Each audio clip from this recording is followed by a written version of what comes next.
लोकशाहीचा बुलंद आवाज, रिपब्लिकन वार्ता, महाराष्ट्र.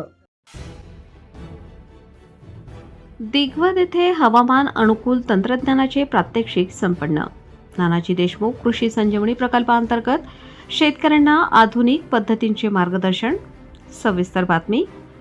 चांदवड तालुक्यातील दिग्वत येथे नानाजी देशमुख कृषी संजीवनी प्रकल्प टप्पा 2 अंतर्गत हवामान अनुकूल तंत्रज्ञानाच्या प्रचार व प्रसारासाठी प्रात्यक्षिकाचे आयोजन करण्यात आले.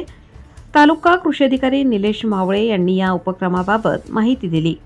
उपविभागीय कृषी अधिकारी भट्टू पाटील यांच्या मार्गदर्शनाखाली सहाय्यक कृषी अधिकारी संगीता मिसाळ यांनी शेतकरी सदाशिव कागरे यांच्या शेतात रुंद सरी वरंबा पद्धतीने बेड तयार करणे तसेच बेडवर बियाणे टोकन करण्याचे प्रात्यक्षिक करून दाखवले. यावेळी शेतकऱ्यांना व तंत्रज्ञानाचे फायदे सविस्तरपणे समजावून सांगण्यात आले. संगीता मिसाळ यांनी सांगितले की बदलत्या व लहरी हवामानाच्या पार्श्वभूमीवर ही पद्धत अत्यंत उपयुक्त ठरते.